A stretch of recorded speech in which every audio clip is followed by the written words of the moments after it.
ازيكم عاملين ايه؟ يا رب تكونوا بخير. النهارده جزء جديد من القصه اللي بتحبوها، حكايه ليلى.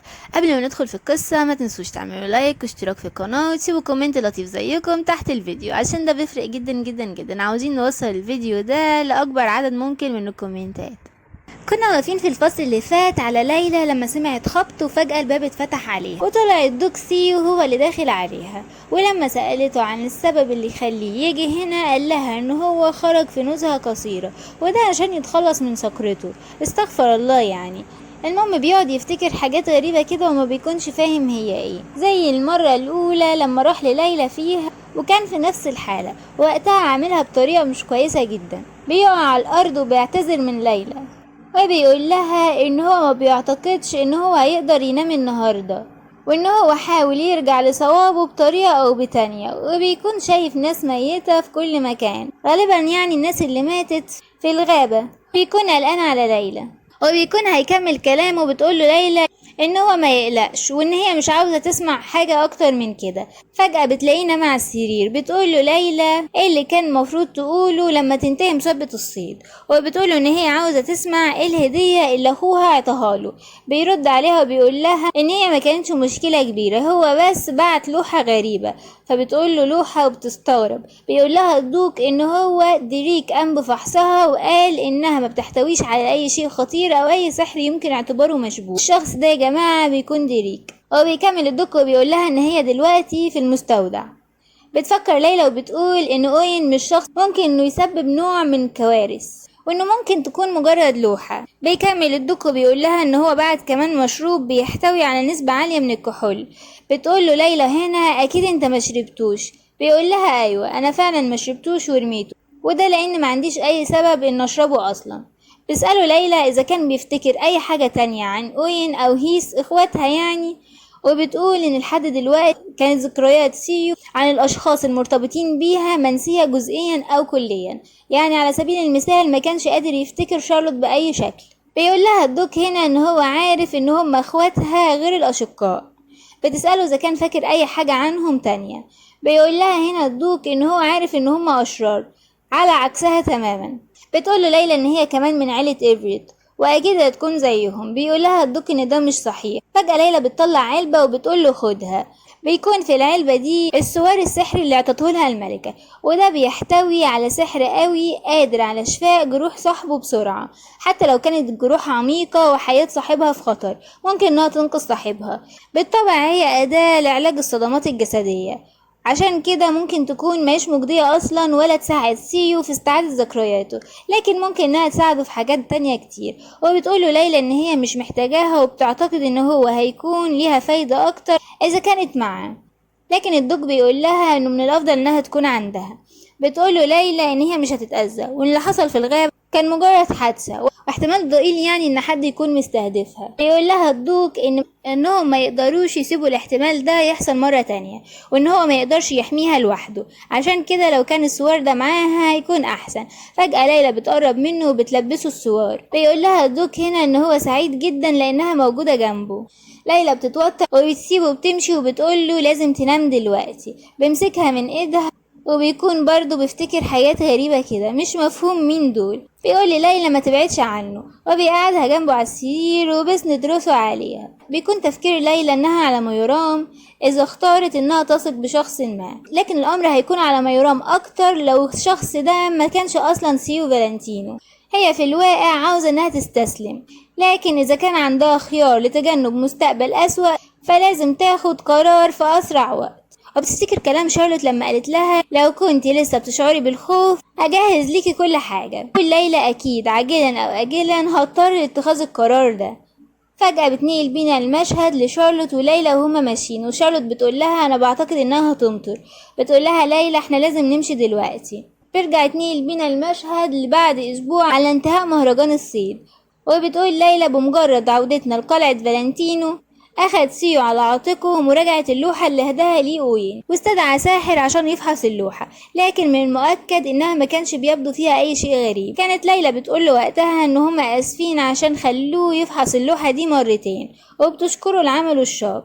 هنا الراجل بيسأل دوك إذا كان يقدر يقوله إزاي هو شايف اللوحة، بيبص عليها الدك وبيقوله بشكل عام مفيش فيها اي شيء مفيد، هو بس شايف بقعة دم كبيرة. هنا ليلى بتتصدم طبعا لان اللوحة ما بتكونش فيها الكلام ده، وبتسأل الدك اذا كان سبق وقال لحد ان هو شاف بقعة الدم دي. بيقول لها الدوك انه لا، ما حصلش ده. وبعد كده اتصلت بكذا شخص من اللي موجودين في القلعة وسألتهم نفس السؤال، لكن كلهم اجابوا بان هم شايفين بحر ازرق. وبتكون ليلى بتفكر ان هي مش قادرة تصدق ان سيو الوحيد هو اللي بيشوف اللوحة دي باللون الاحمر، وبتتساءل اذا كان الموضوع ده علاقة بفقدان ذاكرته. وبتقول اذا فقد شخص ذاكرته ممكن ان هو يبص لده على انه حاجة حمراء. وبتقول ان ممكن يكون اوين شك في ان سيو فقد ذاكرته، او انه اصلا عارف بالفعل. بتقول ليلى ان كان عندها برضو بعض الشكوك عن اللي حصل في الغابة فجأة، وعشان كده ممكن يكون هو ده اللي هم عاوزينه. وبتسأل ايه اللي هيحصل لو كان الساحر اللي بيرافق اوين اتسبب في ذلك بشكل مصطنع. وبتقول اذا كان الموضوع كده يبقى سبب كل المآسي اللي واجهت عيلة فالنتينو طول الوقت كانت بسبب عيلة إيفريت، عيلتها يعني. وبيرجع بينا المشهد لليلى هي وشارلوت في الحديقة، وما بيكونش مفهوم هما رايحين فين. وبتقول ليه حاسة بعدم الارتياح، وكمان بتشعر بالذنب على الرغم انها مرتكبتش اي جريمة.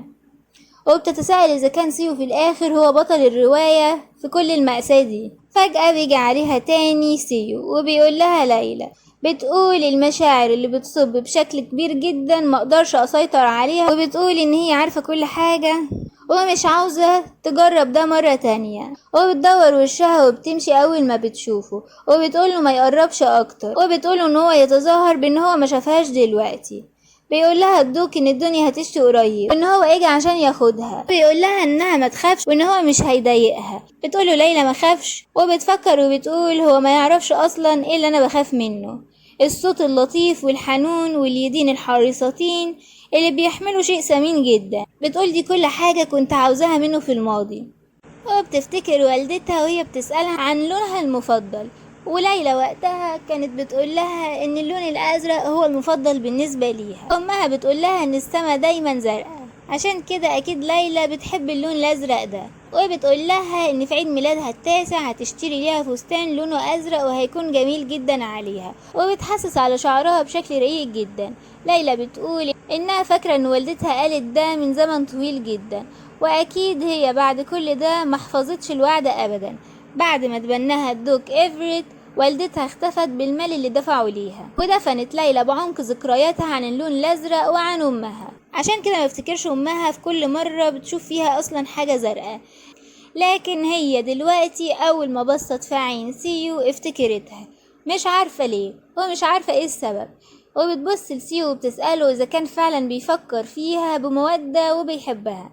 بيقول لها الدوك ان هو لما قام من اصابته في راسه وشافها المرة الاولى حس احساس غريب جدا، وان هو دايما كان بيفكر فيها بحنان، ومن وقتها ما حسش ان هو بيكرهها او غضبان منها. هنا ليلى بتخرج عن صمتها وبتقوله ليه طيب، ليه اسئت فهمي. وبيكون وقتها الدنيا فعلا بدأت تمطر. بتقول ليلى هو سؤال اكيد مش هيقدر يجاوب عليه دلوقتي، الامر كله كان جبن مني لكن كان لازم ان انا اسأل.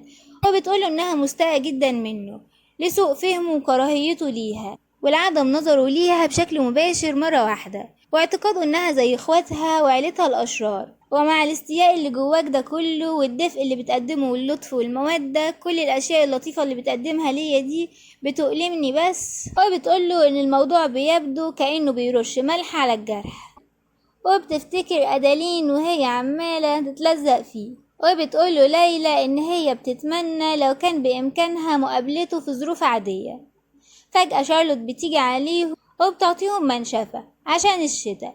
بيقول الدوك ان هو دايما كان بيفكر في الامر، وبيقول لها ان هو دلوقتي ما يقدرش يعتذر منها عن الماضي، عشان كده هو كان حريص على تعامله معاها وكان في حيرة من امره. بيقول لها ان لحد دلوقتي ده من غير ما يعرف الماضي اللي هي فاكراه اصلا، ومن غير ما يفهم كل الحمل اللي هو حطه على اكتافها، فأي جهد هو بيبذله هيكون بلا معنى. لكن بيقول لها على الرغم من كل ده هو عاوز يواجه الموضوع بشكل صحيح، وان هو هيتأكد من ان هو يدور على الحقيقة وعن سوء الفهم اللي حصل في ذاكرته المفقودة، وعن السبب كمان اللي خلاه يدفعها ويمشيها بعيد ويتجاهل مشاعرها. بتقوله ليلى هنا ايه اللي هيحصل لو ما كانش اصلا سوء فهم، ولو افتكرت كل حاجة وشعرت بخيبة امل عن اللطافة اللي انت بتقدمها ليا في الوقت اللي قضيناه سوا دلوقتي. قول لها سيو ان ده مش صحيح. بتقول له ليلى هو انت فعلا فاكر ان انا مختلفة عن والدي واخواتي؟ بيكون تفكيرها ان على الرغم من ان هي استخدمت اسم عيلة ايفرت لما تم تبنيها،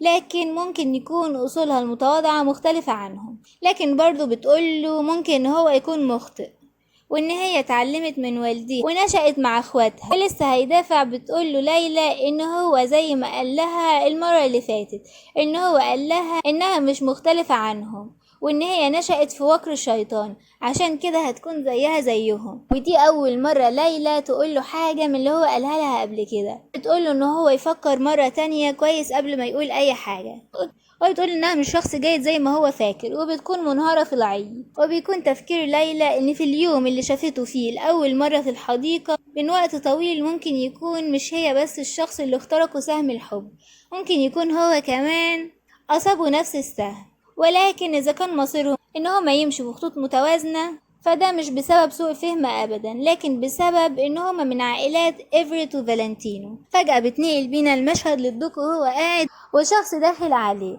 وبيقوله زي ما طلبت اتحققت بدقة في شأن عائلة إيفريت. يا ترى ايه نتيجة التحقيق ده؟ وهل الدوك هيعرف حاجة مختلفة عن اللي في دماغه وهيرجع يكره ليلى بسبب اللي هيعرفه ده ولا لأ؟ ده اللي هنعرفه من خلال الفصل الجاي. ما تنسوش تعملوا لايك واشتراك في القناة، سيبوا رأيكم في الكومنت زي ما اتفقنا عشان ده بيفرق جدا جدا جدا. إلى اللقاء في الفصل القادم.